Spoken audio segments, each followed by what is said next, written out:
continue as we go through the rest of the week and into the weekend, with temperatures starting to climb in the south too.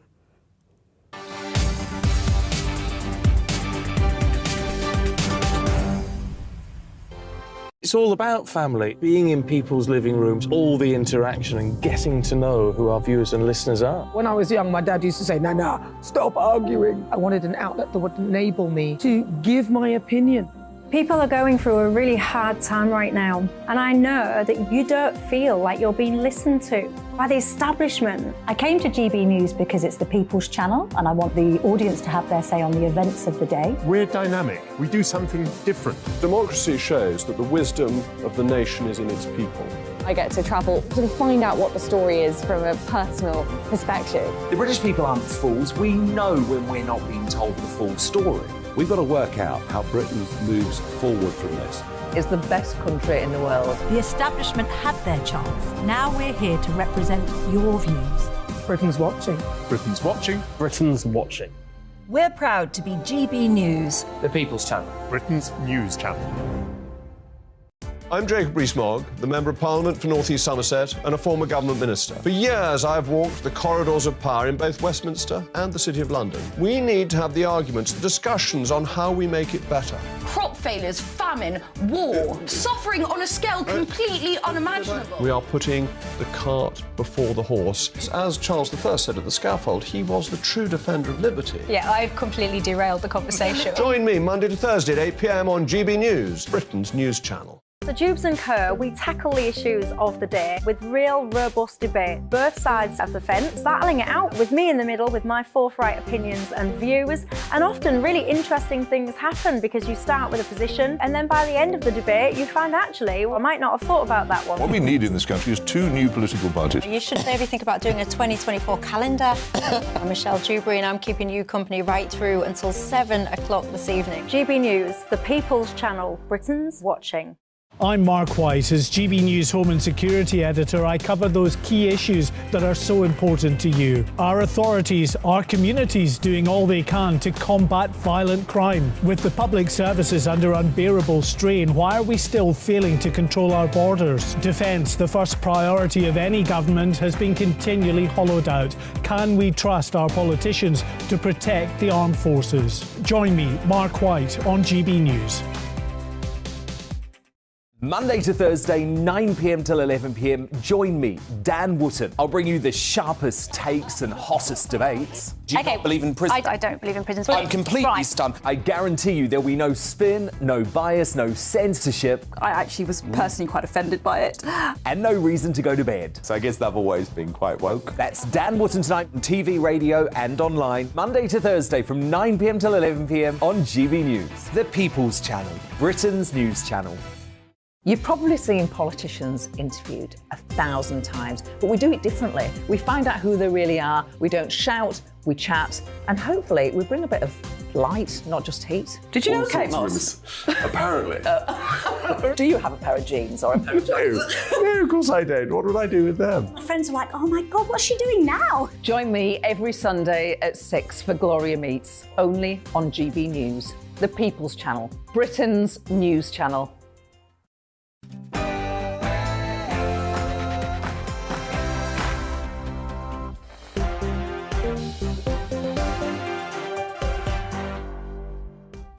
Good evening, it's 6 o'clock and I'm Michelle Dewberry. Coming up tonight, empty properties.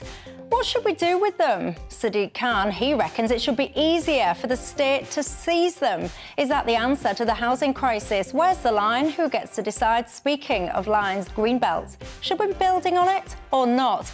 And take a listen to this. The vast majority of people will have the same gender as their biological sex, but a small number won't. So a woman can have a penis? Well, quite clearly.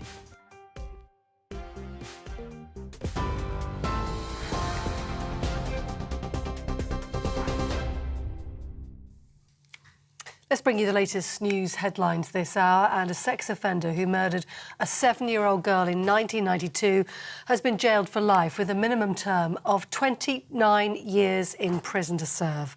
55-year-old David Boyd lured Nikki Allen to a derelict warehouse in Sunderland's East End before he stabbed her. He remained at large for over 30 years until he was convicted of the murder earlier this month. Northumbria police first prosecuted the wrong man, George Heron. He was declared and cleared after a trial in 1993. Nikki's mother, Sharon Henderson, has fought since that moment to get justice for her daughter. Satisfied, I would have been satisfied with life. This is a 7-year-old Ben. When's anybody going to talk crimes like this serious?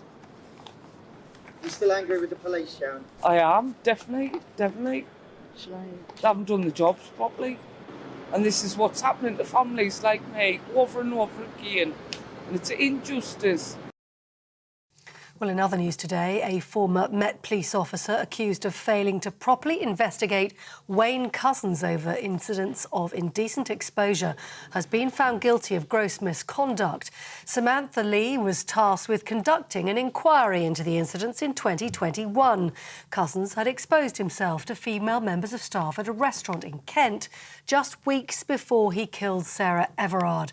Well, Samantha Lee was found to be dishonest, claiming the CCTV at the restaurant had been automatically deleted. There is only one person who is responsible for everything that happened, and that is Wayne Couzens. I have never lied. I don't think it has been a fair investigation from the start when I was declined disclosure and legal advice months after the incident, which were my basic rights for the investigation. I make it clear that nothing more that I could have done would have changed the awful outcome of that day. The panel also found that I could not have changed what happened. Samantha Lee speaking there. Now, CCTV footage has been released that shows a police van following two people on an electric bike yesterday, just minutes before a fatal crash that sparked a riot in Cardiff. Two teenagers who died shortly after the chase has been named as Kyrie Sullivan, who was 16, and 15-year-old Harvey Evans. Violent unrest followed in which 15 officers were injured. A number of arrests have been made and police say more will follow. Friends of the boys say they were riding an e-scooter without helmets when they died. German authorities leading the Madeleine McCann investigation say a major search is underway at a reservoir in Portugal today following a tip-off.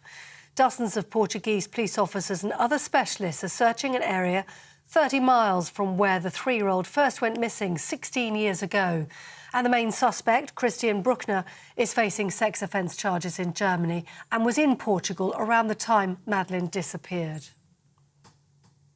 The convicted paedophile Rolf Harris has died at the age of 93. The announcement was made this afternoon, but his death certificate says he died on the 10th of May of neck cancer and of old age. The Australian-born artist and former children's television presenter was a family favourite for decades before he was convicted of 12 indecent assaults in 2014. Downing Street has rejected accusations made by the Labour Party towards the Prime Minister of dithering and delaying as he continues to consider whether or not to order an investigation into the Home Secretary's conduct. Suella Braverman is accused of breaching the ministerial code by asking civil servants to organise a private speed awareness course for her. She maintains nothing untoward took place, but the Deputy Labour leader Angela Rayner said today there are serious questions to be answered. As ministers know, the Home Secretary has already admitted to breaching the ministerial code by using personal emails to share sensitive government information. So I asked the Minister today, how many strikes before she's out? And finally, the Duke of Sussex has lost his bid to legally challenge the Home Office's decision to block him from paying for police protection while he's in the UK. Prince Harry had wanted to foot the bill himself after being told he would no longer receive the same degree of protection as a working royal when visiting the country. The decision comes a week after Harry and Meghan say they were chased through New York at high speed by paparazzi. The Home Office says it welcomes the judgment, which upholds the integrity of the protective security system. You're up to date on TV, online, DAB+ radio and the TuneIn app. This is GB News. Back now to Michelle.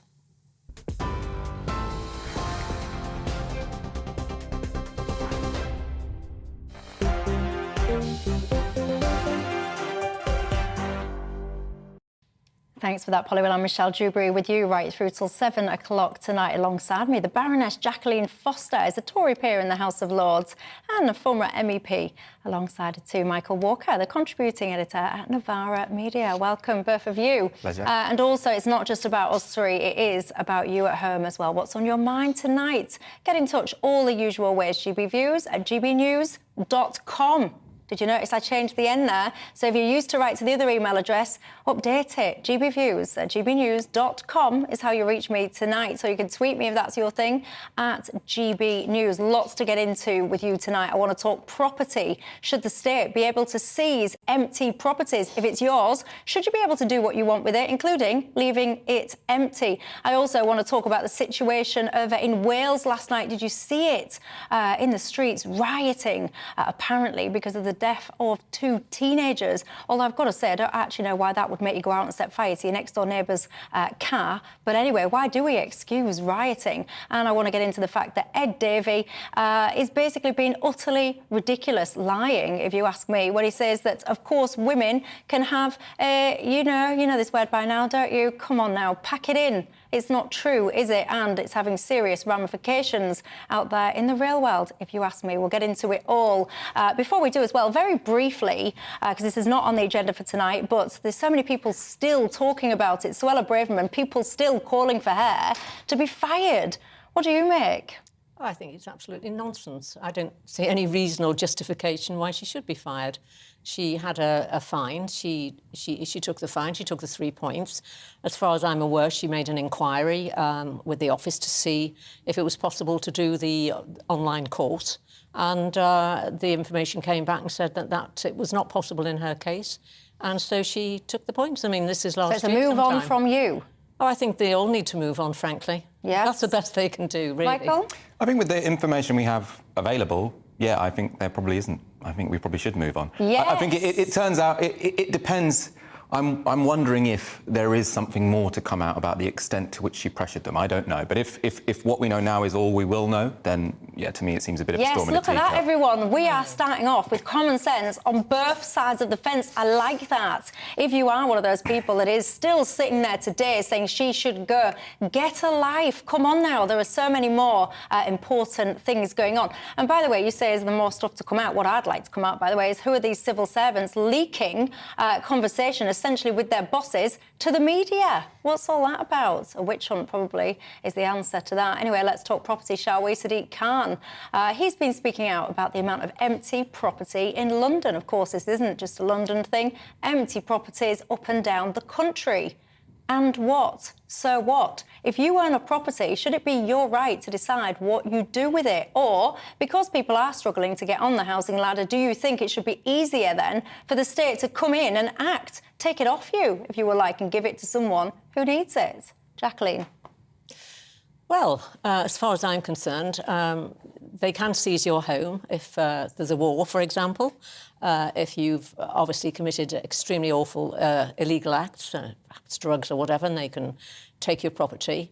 But aside from that, I don't believe any government or local authority has the right to just come in and take your home.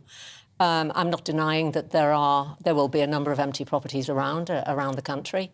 I think it's a little bit of a side issue on this, in the sense that what we also know is in London and in some other cities, there is a huge amount of subletting in the council house, when you're looking at council houses and council flats, and they never seem to chase this up. You know, we've got a population of 9 million or so in London, and we know that subletting is absolutely massive. There are also many council properties across the 83 or 82 boroughs that are really not fit to live in, and I think they should be focusing on making sure that they're up to scratch when we're looking at homing people.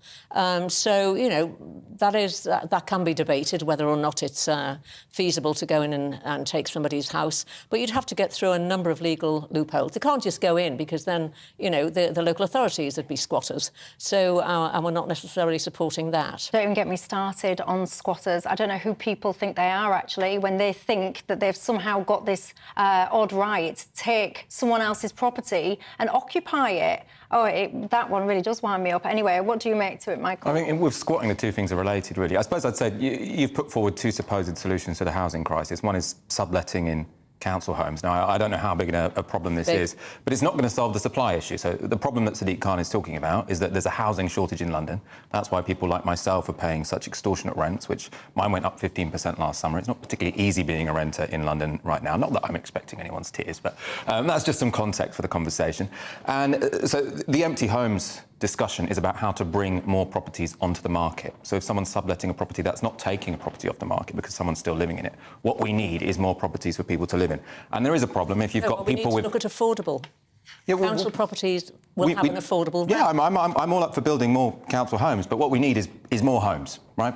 And we do have a problem in London whereby people who are incredibly rich, so inequality is growing in society, especially over the COVID pandemic. Lots of people got very rich, and I think that's why there are now more empty homes, because people are buying up these homes as an investment because they think that it will increase in value over time. So it's a speculative asset, and that's taking it out of the market for people who want to treat houses as homes. And so I think disincentivising leaving them empty would be perfectly reasonable. That is completely different. It's a reasonable point you make. But at the end of the day, if somebody owns the property, there's got to be a proper legal route by which they would... You cannot allow government and councils to just go and decide to buy a house because nobody's been living there. I mean, you're talking about 30,000. They reckon there's 30,000 empty properties that fall into this category. We've got a population of 9 million. So, I mean, this is, to me, a bit more like, gesture politics. So, if we target those, if we can get those empty homes because a number of rich people live in them. I mean, London was expensive when I moved down here 40-odd years ago. Well, it's a lot more expensive now. Well, I couldn't afford to live in central London, so I lived outside like everybody else. So, it's always going to be an expensive city. Of course it is. Capital cities. A lot of this, by the way, is, if you ask me, virtue signalling, because one of the other measures that Sadiq Khan is looking at is basically saying, if you've got this empty property, it's been long-term empty, let's look at perhaps increasing your council tax exponentially. Looking at some of these examples of these properties, one of them is a 4-bedroomed property, 2 reception areas in Knightsbridge Conservation Area. Get this, everyone, this will make your eyes water. It's estimated to have a potential value of 1.7 billion. Yes, you heard me correctly, with a B, not a M, a B, billion. Now, if Sadiq Khan goes and what I would call steal that property, because it's not yours, thank you very much, doesn't belong to the state. So if you steal that property, you're not going to help a random person get on the housing ladder. You're not going to put them in a £1.7 billion property. I mean, to me, it's just ridiculous virtue signalling, bashing of the rich, because actually you've got no better policies to come up with. Well, I think, first of all, let's just be clear that house prices and the cost of rent has dramatically gone up in London. So where I'm from in Waltham Forest, it used to be the case, I think, in 1997, that to buy a house would, you need to save up for 5 years. Now it's 15 years, right? So it is very, very difficult to buy a house in London. It's very, very insecure to rent privately in London. So I think we should recognise there is a serious problem. And I would actually say it's a bit broader than just London, because a lot of people not in London will watch this, say, well, my rent's gone up and I can't get on either. So this is broader than just a London thing. Yeah, I'm only saying London because it's a Sadiq Khan story. Yeah. I think this would apply pretty much to all the big cities in the UK. Now, the question of would requisitioning these houses and filling them up with people be a solution to the housing crisis? Not really, no. I agree with you on that. I also think no one's really proposing doing this outside of the law. People are talking about changing the law. What this is about is disincentivising people from buying up property and leaving it empty to sit on it as an asset, right? So if we can say, look, you should only buy a property in London if you're going to live in it, and you're going to live in it properly, then that will free up a bit more housing. Now, obviously, the reason rents are so high in London at the moment is because we haven't built enough homes. The population has increased by a faster degree than homes. But this will... If I'm a billionaire, then you're going to say, right, Michelle, you can only buy this house if you're going to live in it. I'm going to say, yeah, I am. I'm going to live in it. What are you going to do? Come around my house every weekend and check that I'm in? Well, so a lot of people do that already, right? So this 30,000 we're looking at here will be actually the minority of under-occupied homes, which are officially empty. So there is... So they've got the time then to go and check if this person lives in this house, but they don't have time, the local authorities, to go and check when council properties are being sublet for extortionate... No, hang on, and there's an awful lot. There'll be more than 30,000 across London, believe you me, and it's gone on for years. But nobody goes round and checks who's on the rent book. We know that there is, millions being made out of subletting property across London. Well, this is local authority-owned property, and they don't check it. I live in a council home, but I rent it. But I rent it from a private landlord, which to me seems pretty similar when it comes to if you want council stock to be for council tenants, you should be equally upset There are a bunch of council homes that got sold to a private landlord and now being rented to people for an extortionate profit. I'm just making a statement. There isn't a single answer. And for this, as I said, gesture politicking that Sadiq Khan's doing... But why is this gesture politicking and your one isn't? Because it's a ridiculous... that 30,000 empty houses are going to make a difference to people living in London and make a difference to the rents that they pay or the mortgages that they pay. It will make no difference. But you think stopping people subletting flats is going to make all the difference? Well, subletting is when the local authorities and the I know what it means. Of course you know what it means. The council taxpayers pay the council, and we understand that when we pay our council tax and all of the things that we do, that a proportion of monies that the council will spend will be on building programmes, on rents, on doing up... We know that, even if we don't live in a council flat or a council house ourselves. That is a completely different concept. Yep. So, therefore, the local council have the need to ensure that when they give out these council houses or council flats, that the people that they were let to are the people that are living in them. So I think your argument would be a bit stronger if you came here with a number. I've got no idea how big a problem this is because you haven't come here with a number. We can see that there are 30,000... There's been a problem. You're the one bringing forward this argument. You should come with a little bit of data to back it up. But in any case, I've spoken to people who are high up in... I've spoken to people very high up in London councils who are in control of housing. They say the issue they have is that they don't have enough council homes to rent out. Not that there are too many people subletting. I fought a seat in the East End of London in 1992, and the problem was happening then. I was a parliamentary candidate, and you're going back 30 years, and it's only got worse. How do you know that? What's your evidence? I know because I was a parliamentary candidate. In 1992? In 1992. But how do you know it's got worse? Because I know for a fact that it's got worse. How? Because I do my homework. But show us it then. You do yours, when you come on, then you can... When you go to school, if you say... You can't normally just say, I've done my homework. You normally have to show your homework. So I'm asking you to show your working. Correct me if I'm wrong, because this is a sensitive issue, so I hope that I'm not wrong. But wasn't there an issue with the Grenfell situation when they were trying to get the death toll at the end of that horrific situation?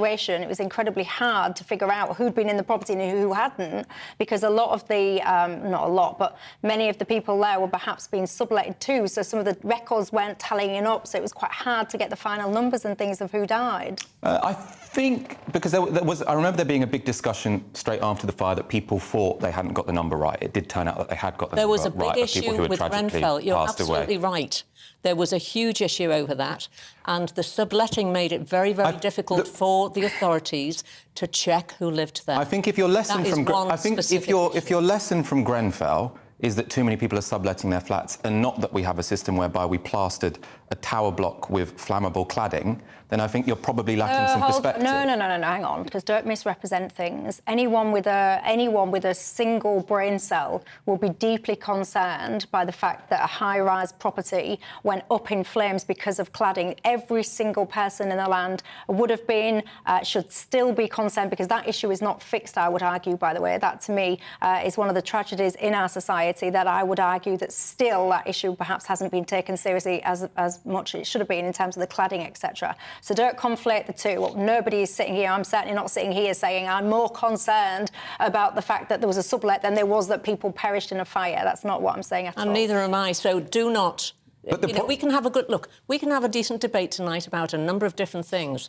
Just be careful where you put the bar. So the point I'm saying is that there is a housing crisis in London, and what we need to be clear about is our priorities. Now, our priorities for me should be bringing more properties onto the market, both to rent and to buy, and we should also be funding councils properly to build council flats. Get his building programme going. He's the mayor of London. He's been the mayor for several years. He's built actually more council homes than the rest of the country combined. Was it 114,000 and he's been the mayor for 7 years? Yeah, but it's a lot more than under Boris Johnson building council homes. I mean, I want more. Yes, let's get more money to local authorities so they can build more council homes. We agree on that. He's more focused on 30,000 houses that nobody's in. He's not more focused on that. It's just a press release. Quick question before I go to my break.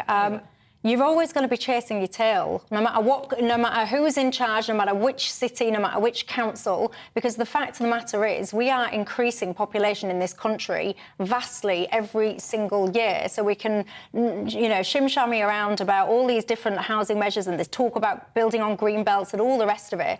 The simple fact is, if you keep increasing your population to levels that we're experiencing right now, your housing, you're never going to have enough houses to go around. You're always going to chase your tail. Well, you're not going to have enough housing to go around if you don't build enough, right? So I think if there was some proper forward planning, We are very capable as a country of building a lot more houses than we do. There are many European countries that do build a lot more houses than we do per capita. Now, there are many benefits to immigration. My argument would be, let's celebrate that and build enough houses. Other people will have a different argument. Very but I don't difficult, though, if you've had 1 million people arrive in 3 or 4 years. It's extremely difficult, and they're not all focused in London, but around the country. It's very hard for, particularly when you're looking at illegal immigration, for then any local authorities, whatever political party, it's irrelevant, to try and plan and get the infrastructure right, and obviously project the number of houses. You can't just say, well, we'll build these houses next week, because it doesn't work like that. You know that. You've got to have a lead-in time, they've got to get the planning permit, they've got to do a whole raft of things. Wow. So there is a combination of reasons why it's a big challenge, frankly. Well, what do you make to it all at home? Your thoughts on that topic. But get this, everybody. We'll be talking about the police a fair bit in this show, but Boris Johnson, right, he has now been referred to the police by the Cabinet Office over new claims, that he broke COVID lockdown rules. It turns out the COVID inquiry has turned up details in the Prime Minister's diary that show visits by friends to checkers during the pandemic. Yes, you did hear me right. We'll be talking about that after the break.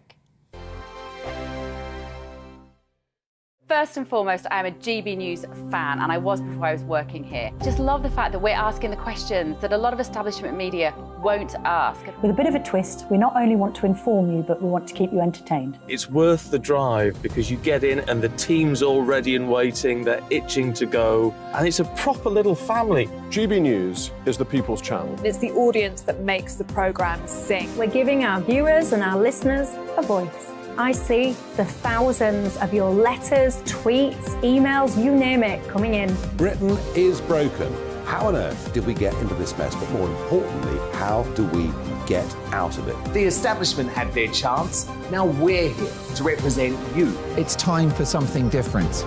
It's time for GB News. I'm very patriotic. I believe in Britain.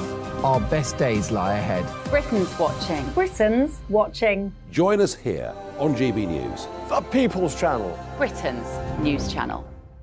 I'm Simon Evans. Join me on GB News for Headliners at 11 p.m. What's the scoop? I'll be joined by 2 of the country's top comedians. That's right. As we take a look at tomorrow's newspapers tonight. We're going to get into trouble. If it's a big story, we'll be covering it. Spill some tea on him.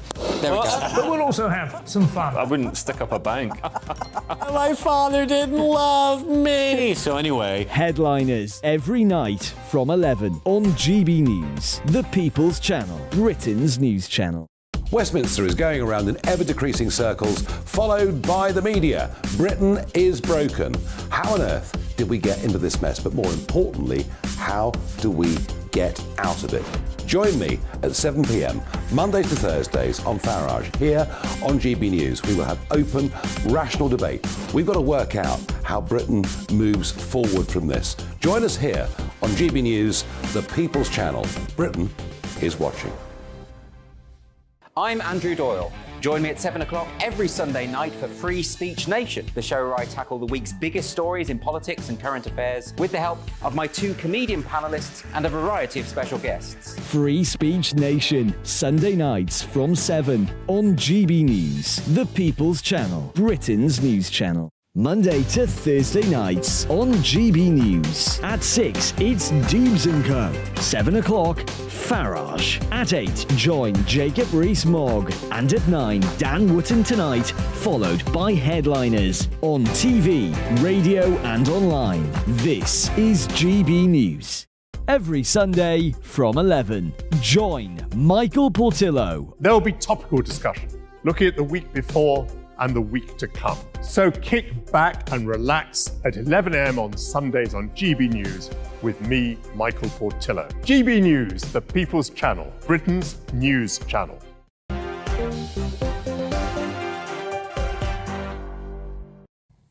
Hello there. Yes, this is me, Michelle Dewberry, with you till 7 o'clock. Baroness Jacqueline Foster, the Tory peer in the House of Lords and a former MEP, is alongside me, as is Michael Walker, a contributing editor at Novara Media. We were just talking about housing and all the rest of it a second ago, and then breaking news popped up, so it did. Boris Johnson, Michael has been in touch saying, Michelle, am I listening to a repeat of an old show? Boris Johnson, lockdowns. No, you are not listening to a repeat. Yes, I am live. And yes, this is something that just came out. Boris Johnson referred to the police by the Cabinet Office over new claims, apparently, that he's broke COVID lockdown rules. This is all linked back to the COVID inquiry. He's basically turned up details, apparently, in the PM's diary that show visits by friends to Chequers during the pandemic. Goodness me. Baroness, your thoughts? Well, the witch hunt continues. I mean, is this a story, a non-story? Apparently, I think if you read further into it, any inquiries they have actually already discussed. And if it was such a secret, why would any of the information be in the ministerial diaries if anybody was trying to hide something? So, no, I think everybody's sick to death of this entire thing now, and it just carries on. So am I surprised? No, I'm not. Michael? Yeah, I think it's interesting as a broader story, the Partygate one, because, you know, we started this conversation talking about Suella Braverman, and we had a rare moment of agreement where we were saying this does... That did not last long, though, yeah. This does seem like a bit of a technicality. She asked a civil servant this or that. I think the Boris Johnson Partygate story surprised many people because of how much the public cared. Right, so you can look at this like, oh, there were some technical breaches, it was a small fine here or there. But I think because people went through such a difficult period throughout COVID-19, that this touched a nerve. And that's why I don't think it is correct to call it a witch hunt, because I think there was a real popular demand for Boris Johnson to be held account for this. I don't think it was a top-down conspiracy. So this element of the story, I'm not here, oh, God, great, we get to talk about Boris Johnson and COVID rules again. I mean, I'm a little bit bored of it as a journalist. But accordingly, the spokesmen have looked into it and they have said, we've checked this, and that is not the case. I mean, if you believe a spokesperson instead of... Well, a spokesperson said this is not case closed, is it? Simon Case, who's head of the, you know, in number 10, I mean, who actually apparently attended some of the part, then recuses himself from the initial inquiry. Then we've got the whole Sue Gray debacle that's gone on, clearly. And now, all these months later, I mean, they're not trying to get Boris out of Downing Street, are they? Because they've already managed that. I mean, that's happened. So, you know, this will be something. What's this story?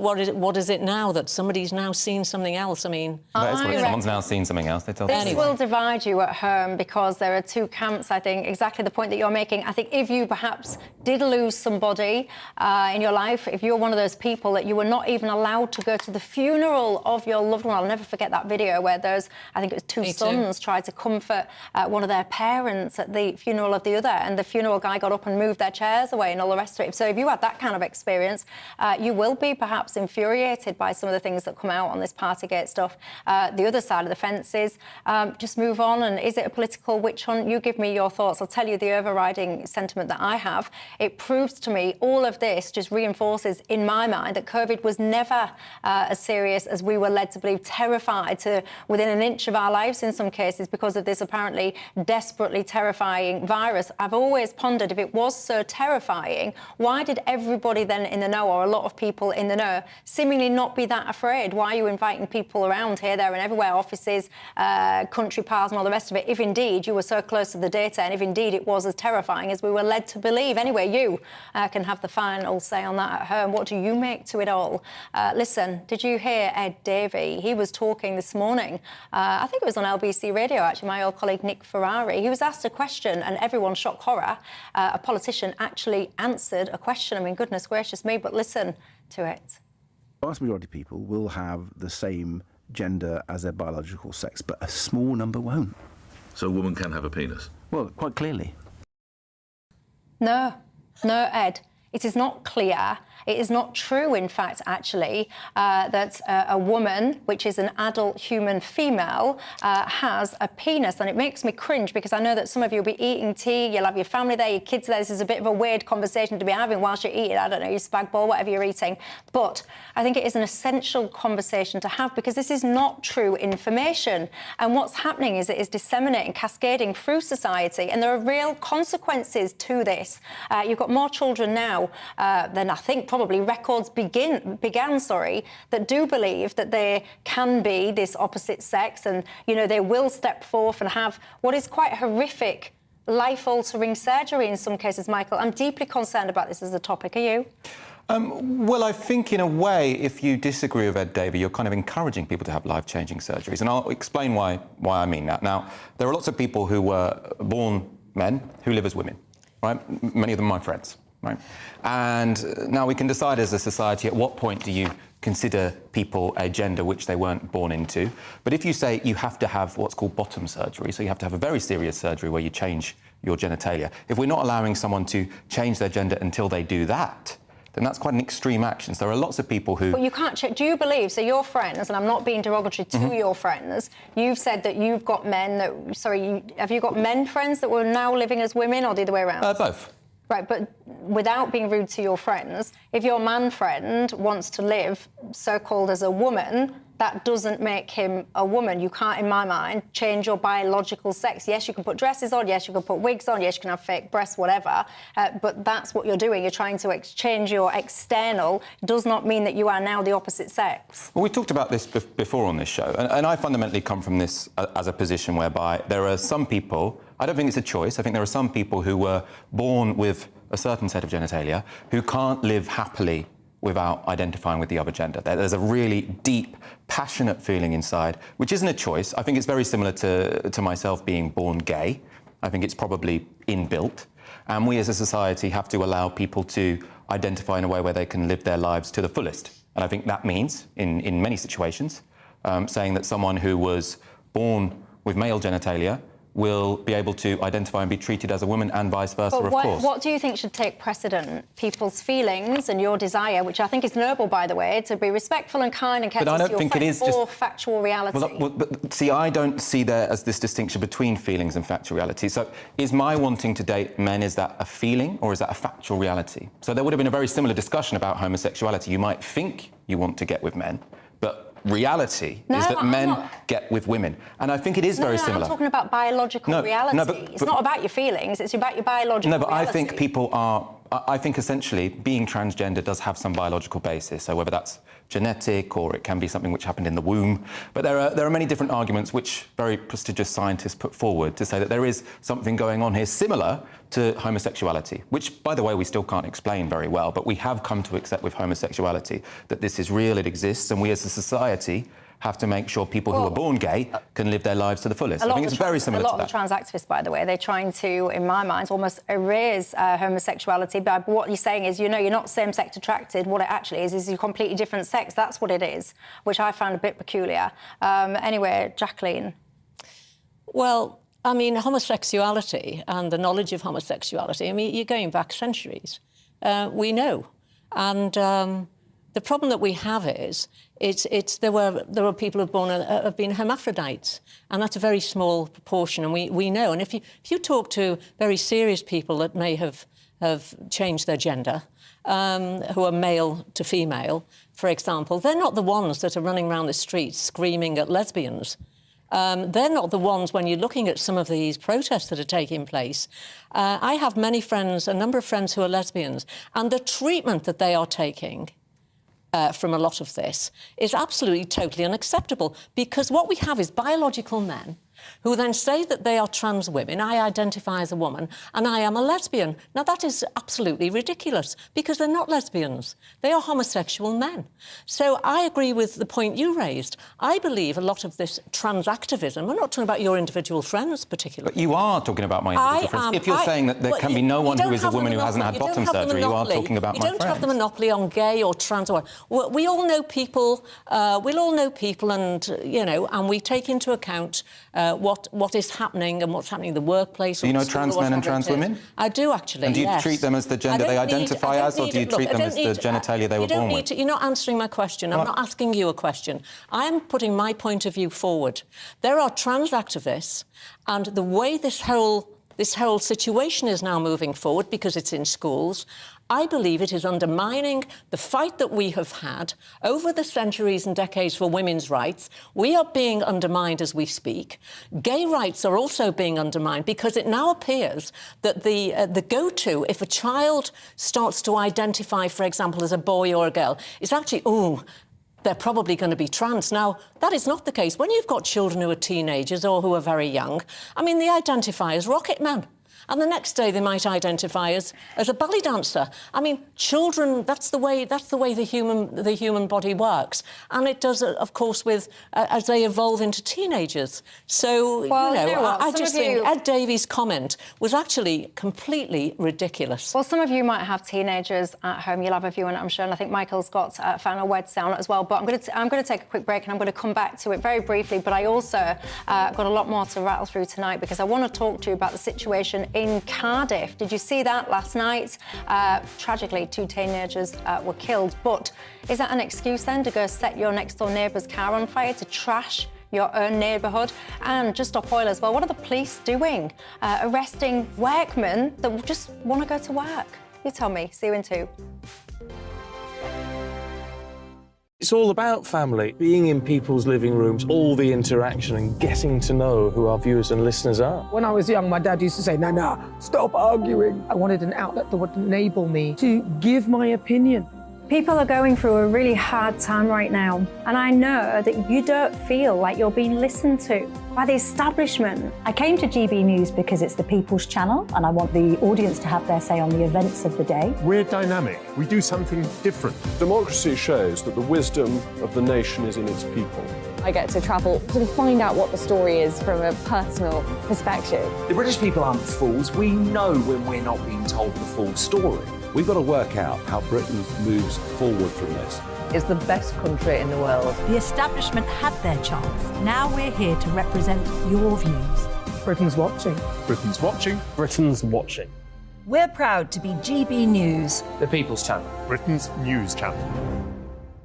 Join me, Patrick Christie's, Monday to Friday, 3 till 6. We tackle the day's news agenda like you've never seen before. It's high tempo, high octane, the most controversial topics, and the best guests. You will not be able to take your eyes and ears off it. I'm not afraid to ask the questions that you really want answered. 3 till 6 p.m, Monday to Friday on GB News, the People's Channel, Britain's news channel. Join us every night on GB News at 11 p.m. for Headliners, which is 3 top comedians going through the next day's news stories, which is exactly what you need, because when the establishment has gone crazy, you need some craziness to make sense of it. So join us 11 p.m. every night on GB News, the People's Channel, Britain's news channel. Join me, Camilla Tominey, on Sunday mornings from 9:30, taking the politicians to task and breaking out of SW1 to see how their decisions are affecting you across the UK. Bursting the Westminster bubble every Sunday morning, only on GB News, the People's Channel. Britain's watching. I'm Jacob Rees-Mogg, the Member of Parliament for North East Somerset and a former government minister. For years, I've walked the corridors of power in both Westminster and the City of London. We need to have the arguments, the discussions on how we make it better. Crop failures, famine, war, suffering on a scale completely unimaginable. We are putting the cart before the horse. As Charles I said at the scaffold, he was the true defender of liberty. Yeah, I've completely derailed the conversation. Join me Monday to Thursday at 8 p.m. on GB News, Britain's news channel. So Dewbs Co, we tackle the issues of the day with real robust debate, both sides of the fence, battling it out with me in the middle with my forthright opinions and views. And often really interesting things happen because you start with a position and then by the end of the debate you find actually, well, I might not have thought about that one. What we need in this country is 2 new political parties. You should maybe think about doing a 2024 calendar. I'm Michelle Dewberry and I'm keeping you company right through until 7 o'clock this evening. GB News, the People's Channel, Britain's watching.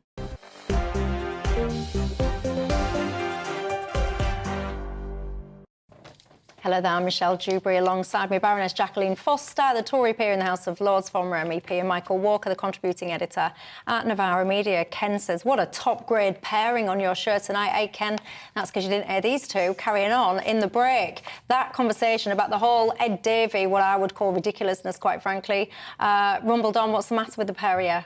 Well, I just thought 3 things were being conflated. So I think there's an issue. When does a trans person start to become recognised as the gender they weren't born in? Now, I think it would be terrible if we say they can only be recognised as that after bottom surgery, because that's a very serious operation to have. There are lots of people, lots of my friends who live as the other gender who haven't had that bottom surgery. I think you were sort of conflating that with issues about trans activism, and I think there are legitimate debates about that, and also healthcare for trans children. I think those are 3 very separate issues, and it would probably be helpful if we discussed them separately as opposed to conflating them all. I have nothing further to add at this time. Ladies and gents, make of that. Oh, I can't say that these days. Even that's offensive, isn't it? People I think you can say that. No, I can definitely say, ladies and gents, I'm old-fashioned me. Anyway, you can make of that what you will. Get in touch. Did you follow the goings-on in Cardiff last night? I've got to say, I did, actually. I was watching a couple of the live streams as they happened. A long story short, in case you're just catching up with the news, 2 teenagers were very tragically killed in a crash. What then followed? I mean, some of the rumours were that these kids had been chased by the police. That was initially denied by the police. Subsequently, there's been a bit of CCTV that shows that might indeed have been the case. Some of the facts around this are a little bit sketchy, to say the least.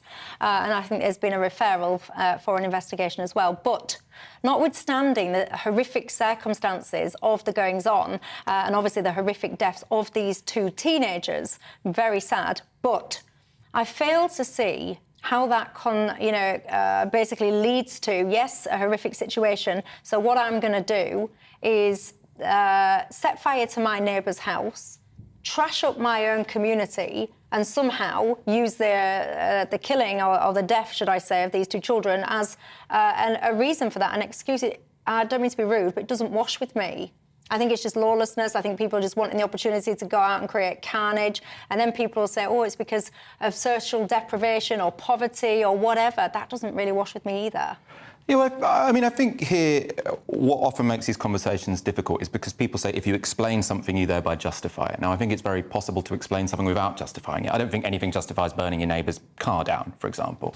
But I think, I mean, I've been listening to the radio today, lots of people speaking from that community saying, well, lots of people very annoyed that their car's been burnt down, and then some people saying, we could kind of see this coming. There was a lot of disquiet in the community. There is a lot of poverty. And one of the issues was distrust of the police. And I think it's very, very relevant that the news have been reporting all day that this was a false rumour. So the article we were sent by the producers, not their fault, it's the fault of the police, said there was a false rumour these people were chased by the police. Now CCTV footage has emerged. So it's not just that they admitted it, they now know that there is proof that they were following these kids in a chase. So, presumably there is some relationship between that chase and these 2 tragic deaths.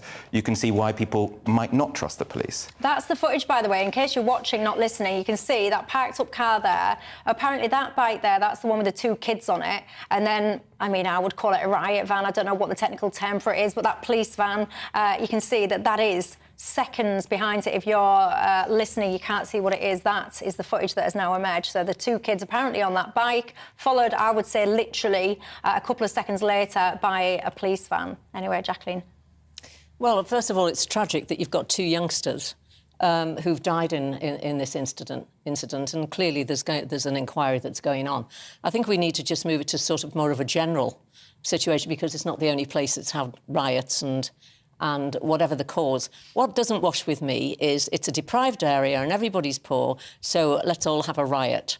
And really, because as a child, everybody was poor when I was born, not that many years after the war. People didn't go around burning things down and rioting everywhere. And so I think it's an excuse. I also think there's an issue with the age group of a lot of these children. You've got, 11-year-olds and 14-year-olds. They're out late at night and they should be at home. And that is a parenting responsibility. This, by the way, I think this crash happened at about 6 o'clock. OK. So this crash, in this one. But what we do know, and we see it quite frequently, that the police are dealing with kids 11 o'clock at night, 10 o'clock at night, and even later than that. So there's also the parenting responsibility.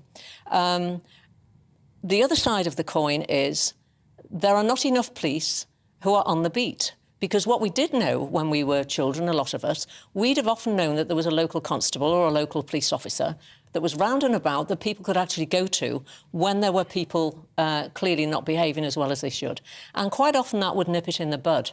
And also the children, I think a lot of the parents were probably more disciplinarian than they are today. So it's a combination of things. It's not just one straightforward, I think, response to all of this. But just to, as you said, there is no excuse for them what took place in terms of, causing the damage and the mayhem, which could have caused further deaths and could have caused, further distress, to then what took place after that.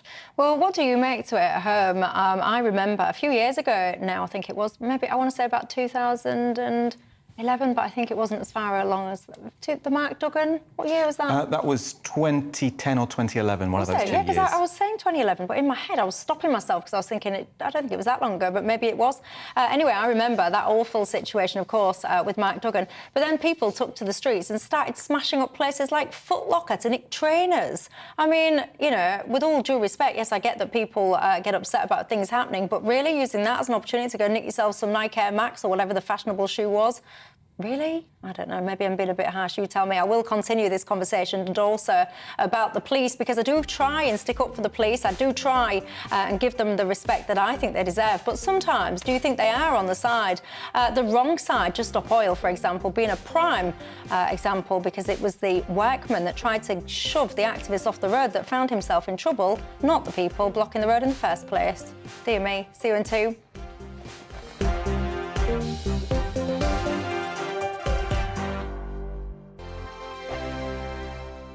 I joined GB News because I was sick and tired of not hearing my views being represented, not just mine, but so many people that I knew and spoke to. I just couldn't get my voice out there. I couldn't say anything. I couldn't do anything. Whatever the narrative was, I kind of had to follow it. GB News is there to provide a voice for those who have been ignored by the establishment media. We think different things, we've got a different style. GB News is here to be optimistic and positive about the future. It's real kind of dynamic and flowing, with the audience very much at the heart of it, like a big family. Here at GB News, we talk about the things that matter to you. Hearing the voices from right across our towns and cities, especially our towns. All sides of the argument represented with a heavy dose of opinion. We're on a mission here to make a difference. And the GB News family really is here for you, and whatever time of day you can watch or listen. Britain's watching. Britain's watching. We're proud to be GB News, The People's Channel. Britain's news channel. I'm Mark White. As GB News Home and Security Editor, I cover those key issues that are so important to you. Our authorities, our communities doing all they can to combat violent crime. With the public services under unbearable strain, why are we still failing to control our borders? Defence, the first priority of any government, has been continually hollowed out. Can we trust our politicians to protect the armed forces? Join me, Mark White, on GB News.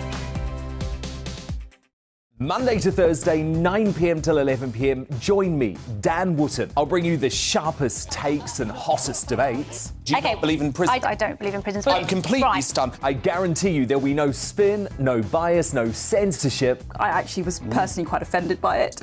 And no reason to go to bed. So I guess they've always been quite woke. That's Dan Wootton tonight on TV, radio and online. Monday to Thursday from 9 p.m. till 11 p.m. on GB News. The People's Channel, Britain's news channel. You've probably seen politicians interviewed 1,000 times, but we do it differently. We find out who they really are, we don't shout, we chat, and hopefully we bring a bit of light, not just heat. Did you know Kate Moss? Apparently. Do you have a pair of jeans or a pair of jeans? No, of course I don't. What would I do with them? My friends are like, oh my God, what's she doing now? Join me every Sunday at 6 for Gloria Meets, only on GB News, the People's Channel, Britain's news channel. Start the day with GB News. We catch up on all the big stories you didn't hear the night before. And take a look at what the world's talking about this morning. That's right, Monday to Thursdays from 6 o'clock. It's Breakfast with Eamon and Isabel. Straight after breakfast, join us, Bev Turner and Andrew Pearce. We're going to take you through till noon. We'll be tackling the big topics of the day, including the things that the other channels just won't talk about. If it's happening here. Wake up to mornings on GB News. The People's Channel. Britain's news channel.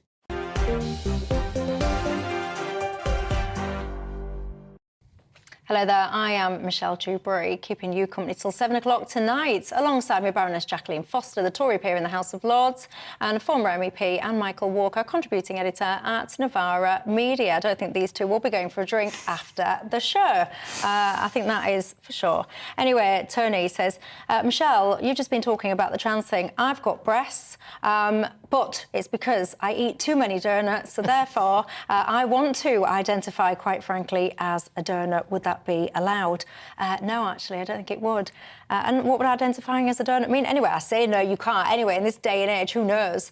The next reality that will be denied, if you ask me, will be age at this rate. I do believe that facts matter. Someone's just been in touch with me saying, Michelle, you only think Ed Davey's talking nonsense because you're ignorant. I'm not ignorant, thank you very much. I just happen to have a different view to Ed Davey, and I do believe that reality matters and facts matters, and I don't believe in the Emperor's new clothes. But maybe I'm alone. Anyway, we'll continue our conversation with the police. We were just talking about the situation over in Wales last night. Just Stop Oil, they continue what I would call their ridiculousness. Slow marching, slow walking, stopping people getting about their daily business. Up and down the country, I don't even think this is just a London thing, and it's certainly not just a UK thing anyway. A workman now, he's being filmed. He had enough. He snatched this barrier, he shoved the protesters over. Long story short, he was detained on grounds of common assault. I think I might have a video to show you of it as well while we're talking, and if I have, we shall play it. That is what you're seeing. If you're listening, not watching, it's as I've just described. I mean, I'm stereotyping. I think he's a workman because he's got his eye-vis trousers on. Anyway, he shoves them off the street. And the police, I think, are very heavy-handed, too heavy-handed, I would say, with the workman guy. Michael? Well, I think he's done Just Stop Oil a favour. Now, the whole strategy Who, of the copper or the workman fellow? No, the workman who went for him. So the whole strategy of Just Stop Oil has been to do whatever gets the most media attention. Now, I know that people get annoyed by this. I think it's perfectly understandable and normal to get annoyed by this. But the part, or the element of their organisation and their strategy I respect is that they're very disciplined in doing whatever will get them the most attention. And they're getting the most attention for, I think, a very important cause. So at the moment, we are in a situation where climate change is it's making our food more expensive for a start, but it is also costing lots of people's lives, and it will cost lots more lives in the future. Now, I think the other smart thing about Just Stop Oil is their name explains what they... pricing a lot of the food. Well, that's one of them, but there's also droughts and extreme weather in Europe, which has affected especially the vegetable side of things. I hear about this all the time, or you can't get tomatoes for love nor money. I remember when Tomatogate was going on, and I do remember going to the supermarket. I've never seen so many variety of tomatoes in all my life. Many of them way too posh for me, thank you very much. It's like the cherry ones, but anyway. Well, I think the droughts might get more extreme and the tomatoes might go up in price a little bit more.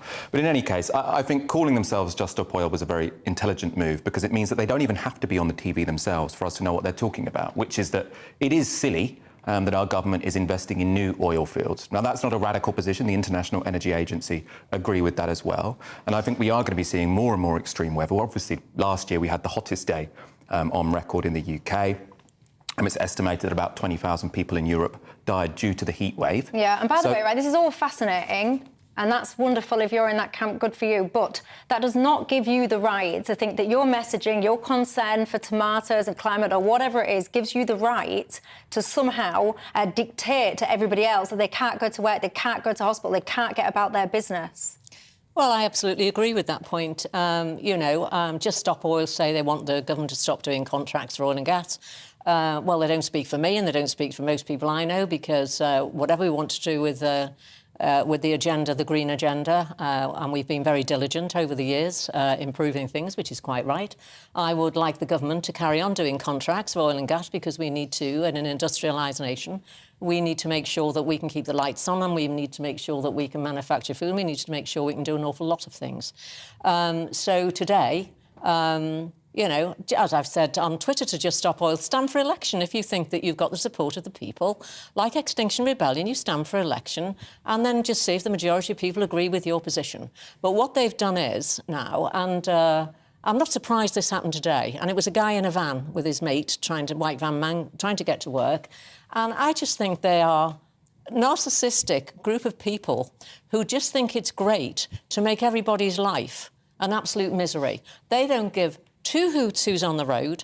They don't care whether it's somebody going to school. We've talked about hospitals. We've saw them on the M25. We saw all sorts of things that have happened. And quite frankly, the police have enough legislation to have arrested them within probably 5 minutes of them being on Well, what do bridge. you make to it? You're seeing that footage. By the way, look at some of the European countries and the way that their police deal with this Just Stop Oil. They do not mess around. They just rip those people off that street, get them off the way. There you go. I'm showing you some footage of that. I think that is Germany, I think, if my memory serves me practically. Maybe we could learn a thing or two from them. Decent people impacted financially in so many ways. Just let them get about their business, will you, guys? Look, that's all I've got time for. Thank you. Thanks to you at home too. Do not go anywhere. Nigel Farage is up next. Good evening, my name's Rachel Ayres and welcome to your latest GB News weather forecast brought to you by the Met Office. So as we go through tonight, it remains pretty settled, though we will start to see some rain in the far northwest. And this is due to some weather fronts that are pushing around the north of this high pressure that is bringing us this pretty settled period of weather we've had through the weekend and into the start of this week. But looking at the detail for tonight, for much of England and Wales, there will be the odd patch of cloud around, but plenty of clear spells too. So in some rural areas, temperatures could drop to around 2 to 4 degrees. Further north there across Northern Ireland and Scotland, with a bit more in the way of cloud and some outbreaks of light rain across the far northwest. Temperatures staying up in the high single figures or low double figures here. Now, this band of cloud and rain through the day across Scotland will sink southeastwards. Mostly it'll be light rain, but most noticeably there'll be quite a bit of cloud around, so the odd sunny spell here. But further south across much of England and Wales, a dry, fine and bright day with plenty of lengthy sunny spells, though it might just feel a little cool around some coasts where we've got an onshore breeze still. Now, this band of cloud will continue to make its way southwards throughout the night on Wednesday and into Thursday morning. So a bit of a cloudier night to come across eastern England and Wales, as well as some central areas too. So not too cold to start on Thursday here, but behind that across Scotland, Northern Ireland and western parts of England and Wales, with some clearer skies, temperatures will just drop a little more readily here. So into the start of Thursday, for much of the UK, there'll be plenty of clear and bright skies around. Further east, though, a little bit more in the way of cloud to start Thursday morning, but this will start to break up into the afternoon to allow for some sunny spells. And that sunshine isn't going away anytime soon as we go through the rest of the week and into the weekend, with temperatures starting to climb, especially in the south.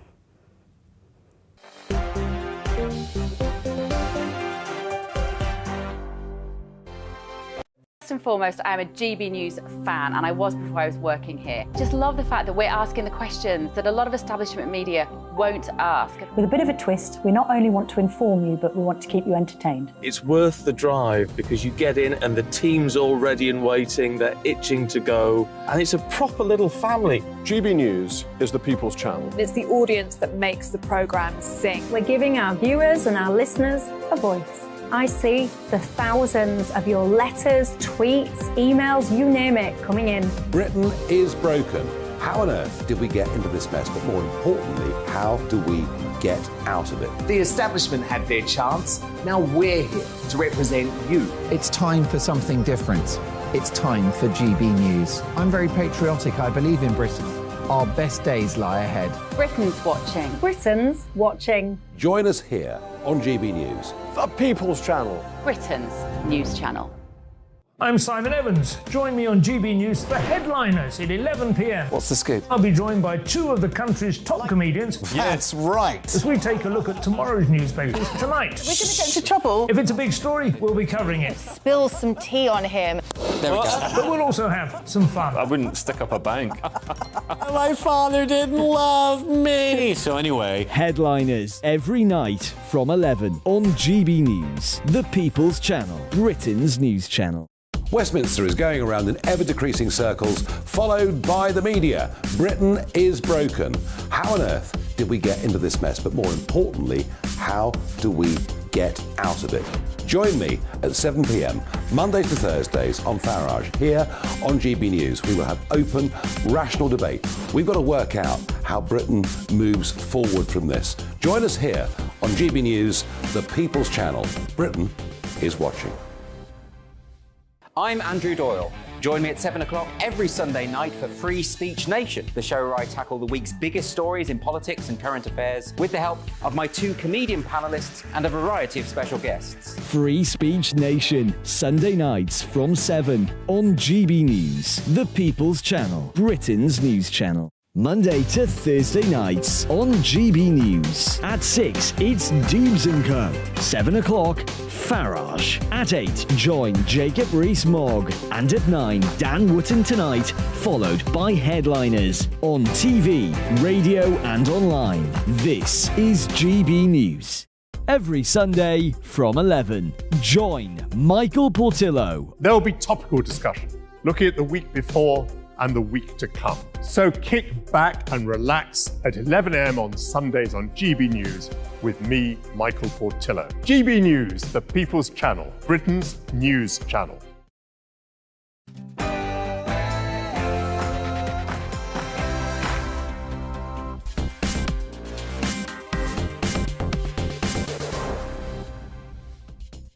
Good evening. Immigration is dominating the news this week. We often talk about the economic benefits or otherwise. Tonight we discuss culture. We ask the question, is multicultural Britain working? We'll also discuss the impact of those figures